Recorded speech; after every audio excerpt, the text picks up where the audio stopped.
Hello beautiful people, my name is Farah. Welcome to my YouTube channel where I'm talking about self-development as an INFJ personality type. So today I'm going to give you some basic information about Myers-Briggs test. I know that many of you are kind of skeptical because you just do the test once and you get these 4 letters. You kind of don't understand what it's about. You get this result, typical results like introvert, extrovert, feeler, judger, and yeah, you're kind of not convinced, and I really completely understand it because I've been there. I was very skeptical, but then I kind of started researching more and I realized that our personality type is much more than these 4 letters. And to put it simply, it's about cognitive functions. So cognitive functions are explaining actually how our mind is working, and it's a very important theory coined by Carl Jung. He was a famous psychiatrist, and he was actually not a founder of a test. The text was founded by Isabella Myers-Briggs, but she used actually his theory of cognitive functions. So, as I said, like, my YouTube channel will be about self-growth, and I think the first step is getting to know yourself and getting to know how your personality and how your mind works. Also to understand that the way your mind works is not the way that the mind of other people works. So it's very, very important to understand it, because I think if we understand that, then the world will be just much better place. Many conflicts, many misunderstandings, many wars will be avoided, will just not happen, because we will understand and appreciate our diversities and the different ways that we look the world. So about your results. So you got your 4 letters, right? So the first letter stands for I or E, or introvert or extrovert. Then your second letter is S or N. You are either sensor or intuitive. Then your third letter is feeler or thinker, and then your second letter is judger or perceiver. So why are these 4 letters actually not so accurate? First of all, I don't believe that, I mean, there are some people but they're very rare, who instantly can say, okay, they're introverts or they're extroverts, because, you know, just different life situations, they demand different versions of ourselves. And for example, during the quarantine, many extroverts kind of learn how to be introvert, how to be by themselves, and many introverts, because we live in an extrovert world, or world who just prefers extroverted traits, it's just a fact, they learn how to put themselves out and how to actually be more expressive. So I think it's very hard to say whether you yourself, objectively, whether you are introvert or extrovert, and also there is no such thing as 100% extrovert and 100% introvert. So what this trait is saying is actually describing your first mental cognitive function. For example, being INFJ, my first function is introverted intuition, so that makes me automatically I, or introverted, so that's why you will see the letter I. But actually this I stands for my first cognitive function, which is introverted intuition. So when you just see the things in terms of energy management, because my first function, intuition, which is a very abstract kind of data gathering and pattern building function, operates internally. Because of this, of course, I need more energy for this internal mental process, and that's why you will see me, for example, less engaged, for example, in extroverted world, than, for example, somebody with extroverted social cognitive function.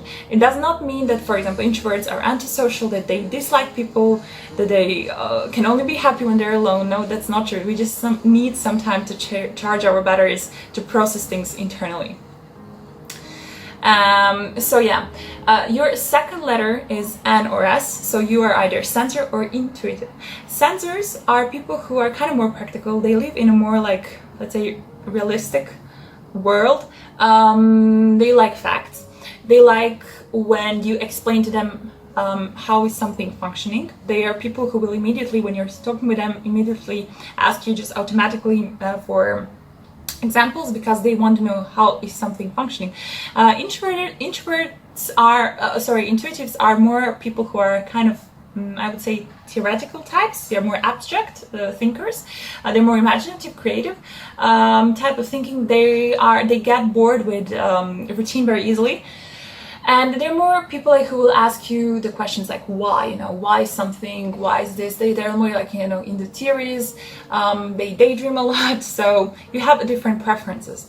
It's important to say that 80% of, on average 80% of world's population is are sensors, so we also have kind of, I would say the world values more these traits of sensors. But anyhow, they are also intuitives, and I think that we can also profit from their abstract thinkings, and from, you know, they just see the world in a different way. So I don't think one is better than another. I just think that combined they're much better together. So again, you have different types of sensations and you have different types of intuition. You have introvert intuition and extrovert intuition. So for example, introvert intuitives are people who will see many ideas and try to condense them in one idea. Extrovert intuitives, on the other hand, are people, again, who are looking externally. They see one idea and then try to expand it. They can find 1,000 other ideas from this one idea. So they're very creative, they're very good debaters. And those Mbti types who actually have extroverted intuition as their dominant function are ENTPs and ENFPs. So then we have also different types of sensations or sensing function. We have introverted sensing and we have extroverted sensing. Extroverted sensing are more, again, externally oriented. They're people who like smells, who like music, who like adventures. They're into bungee jumping, they're into extreme sports. Introverted sensors, on the other hand, are people who have also this practical data-like way of seeing the world, but they're more internally oriented. So they have their own network of sensory informations, making them a great students. For example, they have a great memory. So they see something and they just internalize it. They have a very good memory, while extrovert sensors are more like, you know, into tactile things, more like experiencing the world right now in this moment. Introvert sensation is, on the other hand, more towards the past, for example, what happened, trying to, for example, remember some experiences. So yeah, it's kind of different. So you get a logic how this thing is functioning. And then you have feelings and thinking. Feelers are more people, you know, who make a judgment, or who just say, let's value more feelings, you know, they value more their feelings, so they're introverted feelers, or they value maybe more the feelings of other people, extrovert feelers.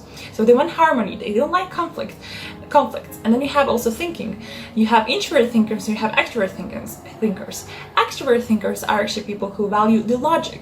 They can see how the world is functioning, they can see a logic of external world. They're great, they have this textbook kind of intelligence. While introverted thinkers are not the people, are kind of people who, they like to hear opinion, but they don't need it because they have this perfect grasp of their own logic. They have introverted logic, they have introverted thinking. So many times, for example, INTPs, they're one of those types who have, for example, Albert Einstein was an introverted thinker dominantly.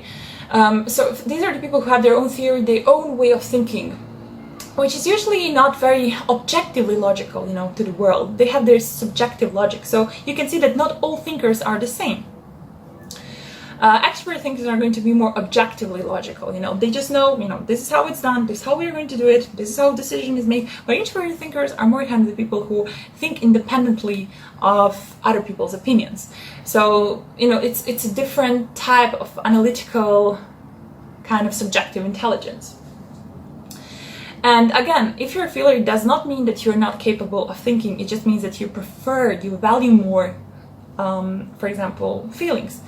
And also the same goes for thinkers. And then the last letter, G or P, is very tricky to understand, but I will try to explain it in a simple way. So judging or perceiving, it just describes the character of your first extroverted function. For example, my personality type is INFJ, so my functions are introverted intuition, then extroverted feeling, then introverted thinking, and then extroverted sensing. So my second function is extroverted. It's always like this, you know, introverted, extroverted, introverted, extroverted, introverted, extroverted, introverted, extroverted, or extrovert for extroverts, extroverted, introverted, extroverted, introverted. So my second function is extroverted. So the character of this function is extroverted. Feeling is just judging type of function. So this is a function which prefers to make a system, which prefers to have a certain judgment of the world. For example, other function, extroverted Intuition is perceiving type of function, because again these people have very divergent type of thinking, and they are very flexible. They don't like when you pose them the rules, they don't like authority. Normally they're very flexible, while for example people who have extrovert feelings as a first extroverted function are more kind of into systems, into, you know, having the schedule, into just, for example, with extrovert feeling, it's about, you know, moral values. For example, they know exactly what type of moral values people value, so they're kind of more judging in that certain scheme. So yeah, anyhow, I hope this helped you a little bit. Again, my honest tip would be just to go and study the cognitive functions, and then, you know, just kind of to take some time to observe yourself. If you need my help in anything, you can always message me on Facebook, Instagram, Hotmail, doesn't matter. I'm always here for you to answer your questions. I hope this video helped you a little bit, and I will see you in my next video, and have a beautiful day. Mwah.